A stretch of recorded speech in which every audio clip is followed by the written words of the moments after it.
Let me take this opportunity to thank people from all over the country for their love, their kind wishes, and I just can't tell you how much it has meant to Jane and to me and to our whole family. And I also want to say that I am feeling great.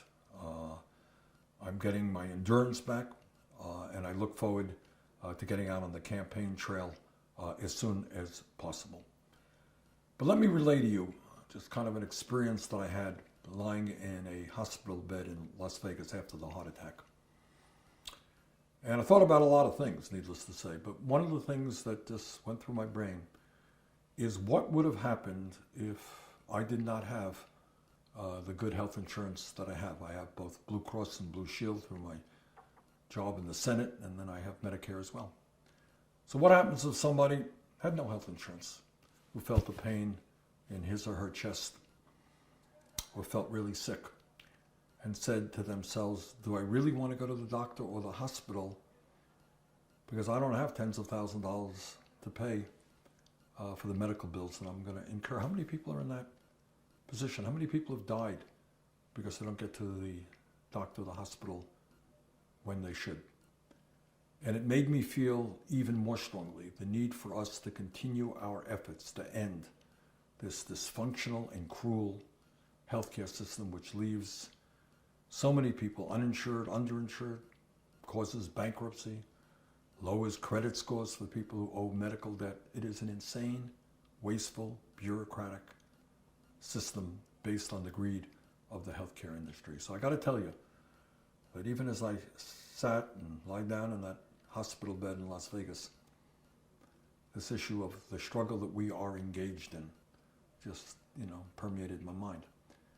And I want all of you to understand that the day is going to come when 20 years from now, 30 years from now, you're going to be talking to your kids and you're going to be talking to your grandchildren and looking back and say, you know what, I was involved in that struggle that finally brought healthcare to all Americans as a human right. That's what we're trying to do.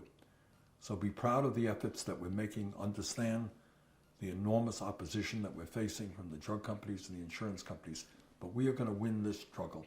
History is on our side. Function of healthcare is quality care for all, not billions in profits for the drug companies and the insurance companies.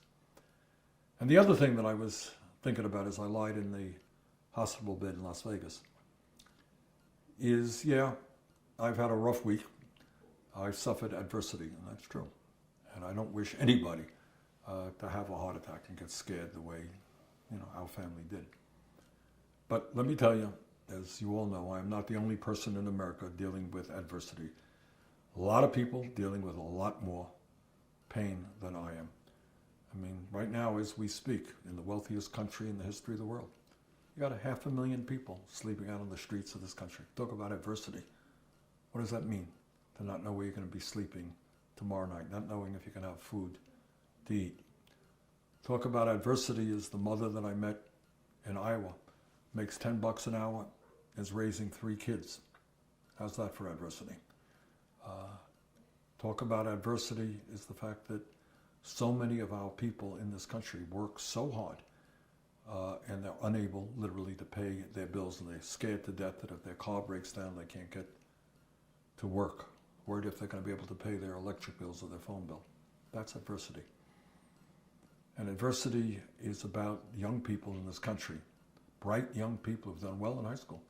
They want to go to college, they want to get a decent education, they want to make it into the middle class. But you know what? They're wondering whether it's all worth it because they're going to come out of college $50,000 or $100,000 in debt. And some of them will never get that higher education that they really would like. That's adversity, and that's why together we are going to make public colleges and universities tuition free. We're going to cancel all student debt. So when we talk in our campaign about these ideas, these are not abstract ideas, these are not academic ideas. The issue of decent wages, the issue of health care for all, the issue of making public colleges and universities tuition free, canceling all student debt, dealing with climate change, dealing with criminal justice, immigration reform. These are the issues that touch tens and tens of millions of people.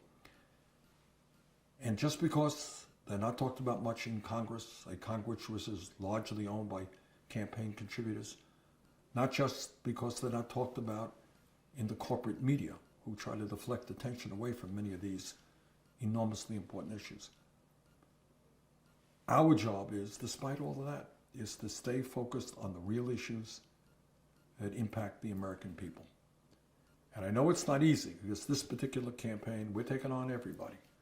We're not only taking on Trump and the Republican establishment, we're not only taking on the Democratic establishment, we're not only taking on Wall Street and the insurance companies and the drug companies, fossil fuel industry, military industrial complex, prison industrial complex, the corporate media that so often refuses to deal with the real issues facing this country. That's what we're taking on. But at the end of the day, if you're going to look yourself in the mirror and you're going to say, look, I go around once, I have one life to live. What role do I want to play? And that role goes far deeper than just defeating Donald Trump. Of course, we have to do that. It speaks to the need to create the kind of country that we can become, where people are working hard to serve each other, to understand each other. That is the country we can become. We really can. But we have to have the courage to take on some enormously powerful special interests. So that is what the campaign is about. So let me just conclude by thanking you all very much for the support you have given me in this difficult moment. And just to reaffirm, I am feeling really good and getting stronger every day. We're going to be out there on the campaign trail. We're going to be in the debate in Columbus, Ohio next week, and look forward to your continued involvement in a campaign which is going to transform this country and make history. Thank you very much.